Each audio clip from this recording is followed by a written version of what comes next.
Okay. Maybe we should start out with front off for sure. So, hi guys, how are you? Hi. Hey. And I also heard it's Leon's birthday, so happy birthday, Leon. My first question is going to be, how does like Cilver's music differ from when you guys were Meet Top Party? Everything is different. Even though a lot of people look at the band that it's just a different name, Right. Everything is different. Brand new band members, different direction and sounds, which have Brand new hairstyles. Yeah, my hair is brand new. Her hair is brand new. No joking. No, but it's so different that we don't even think about the fact that it's continuations. Right. For us, it's a brand new project. That's always good to do. Do you guys have a favorite song off the album, your EP that you just released? I like my favorite to listen to is probably "Pain Is Like a Drug." To play, I like "Break Free" the best. Cool. Everyone else? I like "Pain Is Like a Drug" to listen to. Yeah, I think because it's more moody, Yeah. so like listening like when you have like a drive or something, it Right. kind of sets the mood. But for the live settings, I think if I would be to be in a crowd, I think I would like to hear In My Head or Razor Blade. That's probably a crowd pleaser. I would say. Which are the two songs that are on the radio? That's always good. Was there any inspiration behind any of the songs? Like, what were your thought processes going into writing? Well, yeah, a lot. I mean, we have the whole change you were talking about earlier. Right. Definitely has, gave us a lot of food for thought and a lot, a certain place to write from. Because as a musician, you have ups and downs, and the highs are very high, and the downs are very down, very low.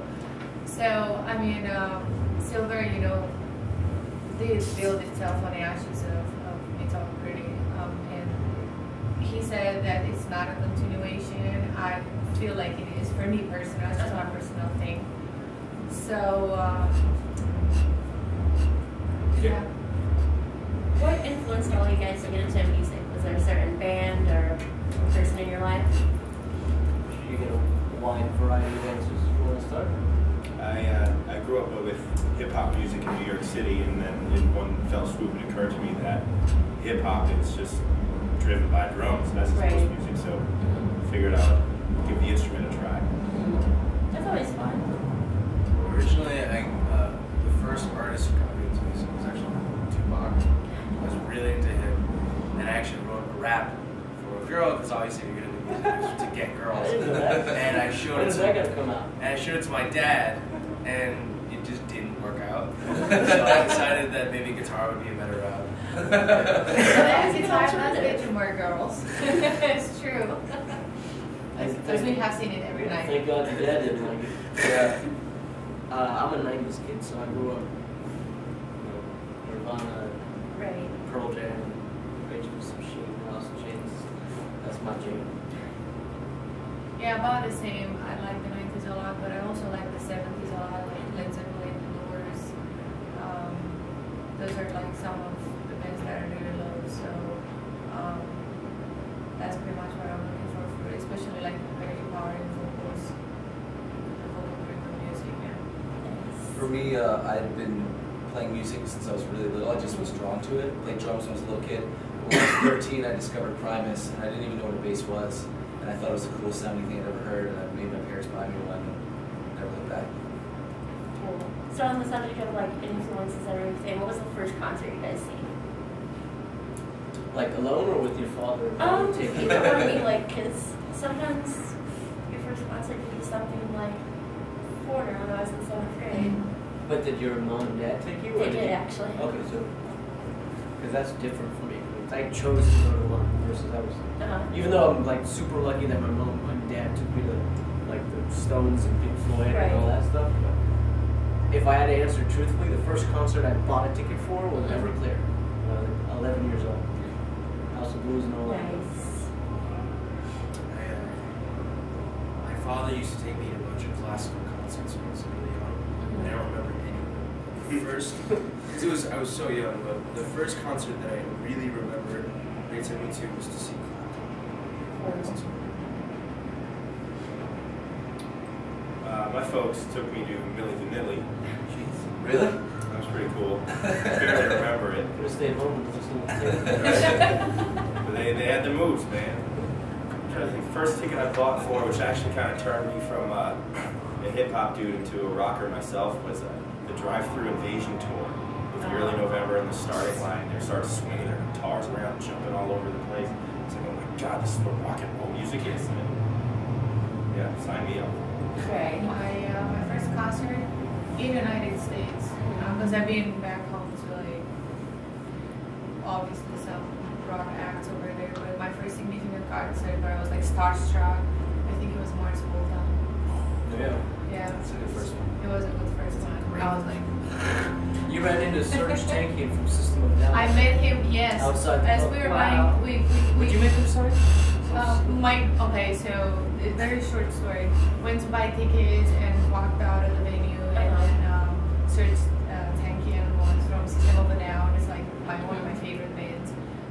Was just hanging out around the venue, and I was totally like, oh my god, and I was like, please sign something. He's like, okay, and I was like, I have nothing to give you to sign. So at that time he was in the cell phone thing, so I gave him my pack of gum, and he signed that. So I still have it. That's still cool though. Yeah, So- I'm really hoping one day we're gonna share the stage together, because that would be like a dream come true. Not to mention the bands on the tour that I'm with right now is some bands that I am a fan of as well. So, but that would be another one on my list. And Foo Fighters, and I have more. I'm gonna stop. My first show, I was a huge Primus fan when I was 13, 14. I made my dad take me to see Les Claypool because at the time they had broken up. So it was Roseland, which was, hopefully I get to play there. Love to play That's Roseland. always cool. And then speaking of like all these bands and like you talked about touring with one, is there a certain band you guys would want to tour with or maybe record with too? Well, we do have a lot of friends that we made in the touring world. One of the bands that I would like to go back on the road with that we've been touring before that we had so much fun, it was Unavailable Way. Rick is a very good friend of ours. We did some co-writes together as well. So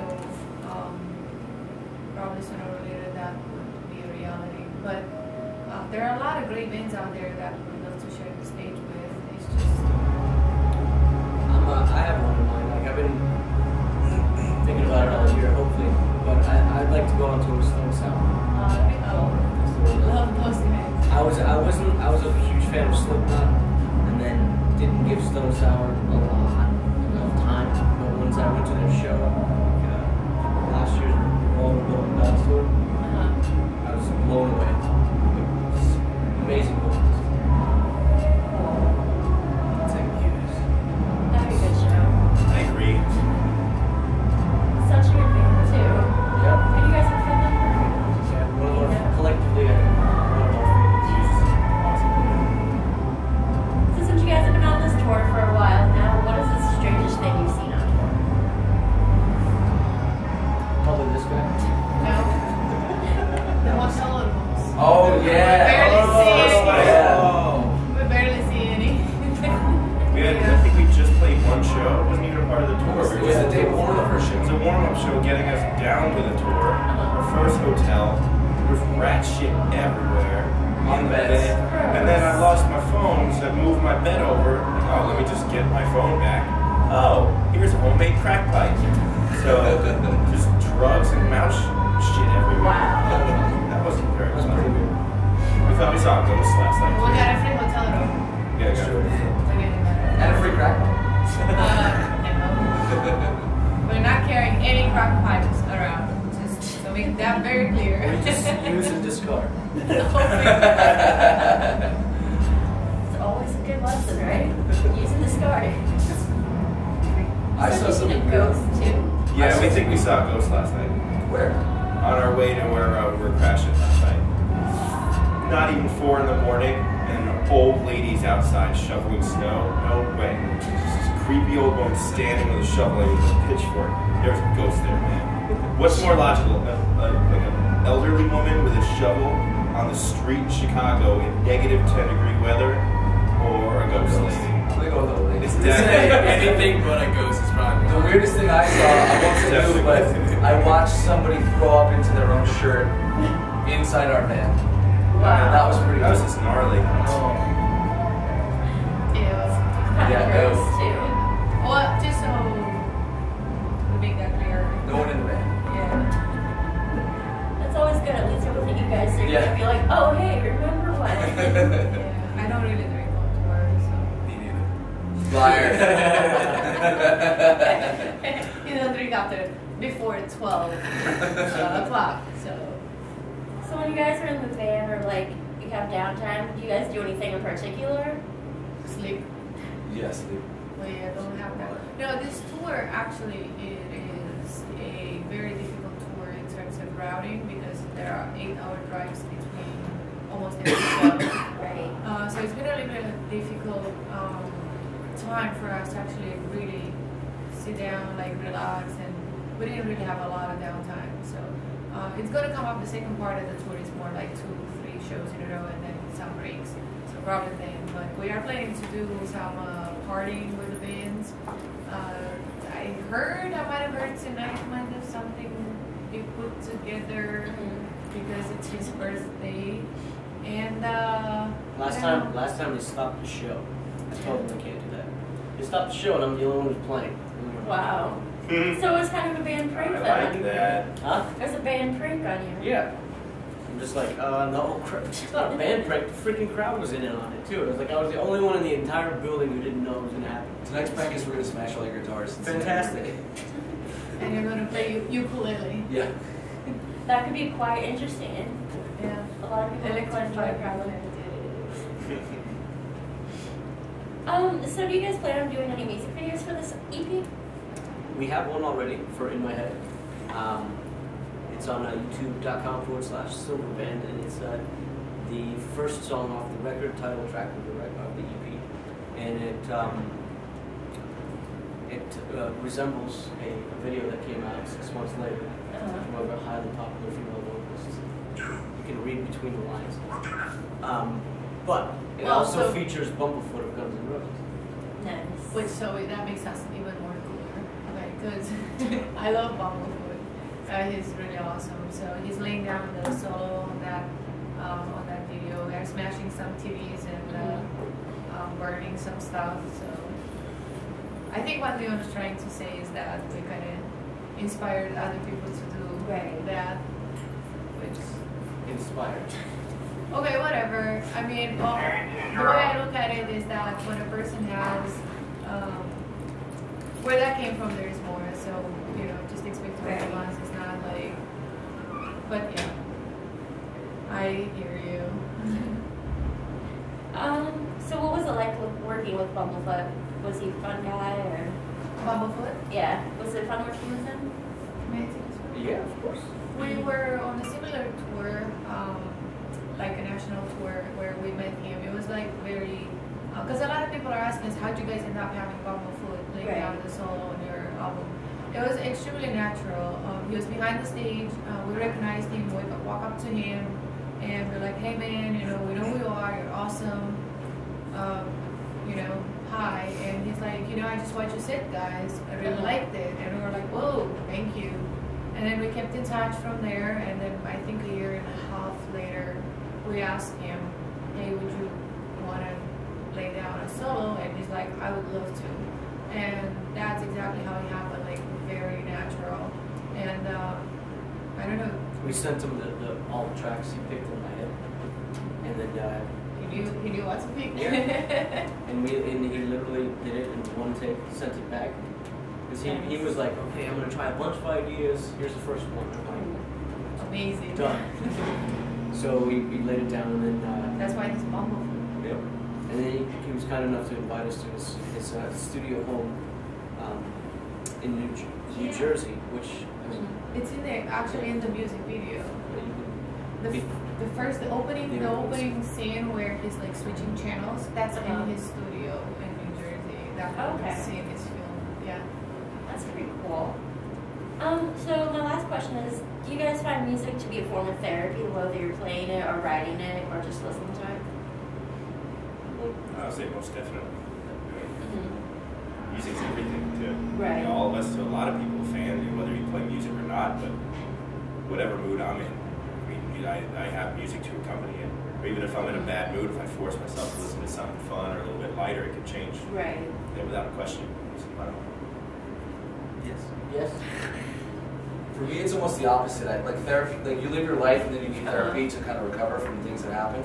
To me, it's like when I play, that's really what I'm like me living, and then everything else is like anti-therapy, and I just need music to like not do anything else, or to like compensate for all the other crap that you have to do. Right. Because for me, playing music is like I only feel like I'm me when I'm doing it, or doing things related to it. You know.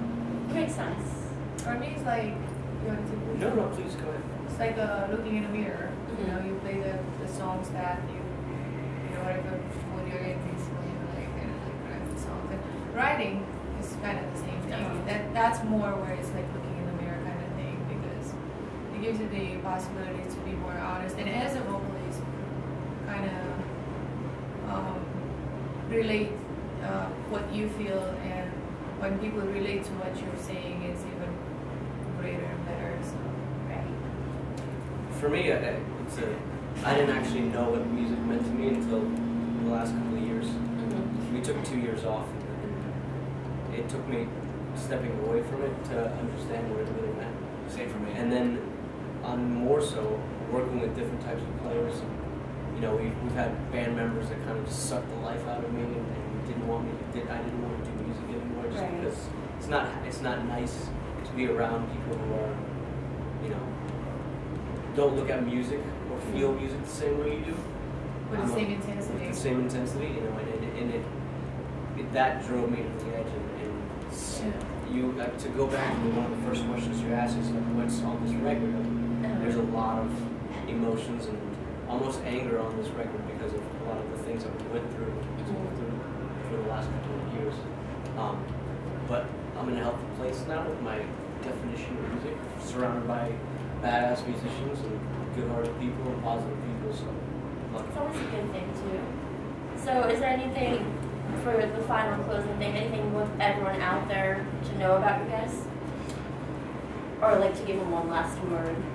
Well, yeah, I mean, obviously, you know, the classic, find us on the social medias. We do talk to people, we're very friendly, and I think that if you actually check our Facebook page, you're gonna find statements like, you know, I met Yuli, or I met the drummer, or I met the guitar player, and they talk to me. So find us on Facebook, talk to us. Twitter, we tweet a lot. Instagram, if you wanna see, you know, crazy inside band pictures. I don't know, but come to the shows. We'll be on tour for a little bit. But ultimately, you know, pick up our music and see if it's vibing with you. A lot of people, so far the response has been amazing. We're very, very proud of this very first release we have. We didn't expect the amount of love that we got, and I'm very grateful. That's good. That's nice. And thank you guys for doing this interview, and I hope people out there check you guys out, because you guys are really good too.